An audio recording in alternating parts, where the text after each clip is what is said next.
There are lots of crises facing the American people, starting, of course, with inflation, the economy, energy prices, the southern border. But instead of dealing with those, the Democrats have insisted upon prioritizing, supersizing the IRS. Only in Washington, D.C. would an agency that has mishandled sensitive information, has an abysmal record when it comes to customer service, and a track record, I might add, of targeting taxpayers, be given enough resources to literally double in size and add 87,000 new employees. During the tax year 2021, the IRS answered just 11% of the calls that it received in their office, meaning that 250 million calls went unanswered.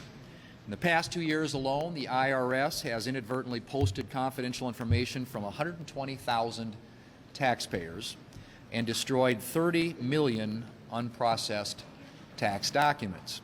Despite this track record, the Democrats recently passed $80 billion for the IRS, that doesn't include any accountability for how that $80 billion is going to be used, and only 4% of it was actually allocated to improving taxpayer services.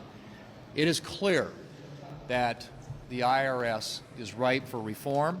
I've introduced multiple bills to address this issue, one of which is with Senator Crapo, that would protect taxpayers who make less than $400,000 a year from being audited, something the Democrats have said that they are for. All this would simply do is make that clear. Senator Collins and I have introduced legislation that would prevent the IRS from hiring new enforcement agents until customer service has reached a more acceptable level. And Senator Grassley and I have introduced a bill that would give Congress a direct say in how those new IRS funds are spent by freezing that funding until the IRS submits a plan to Congress for approval. We can protect taxpayers in this country, and we can improve the IRS.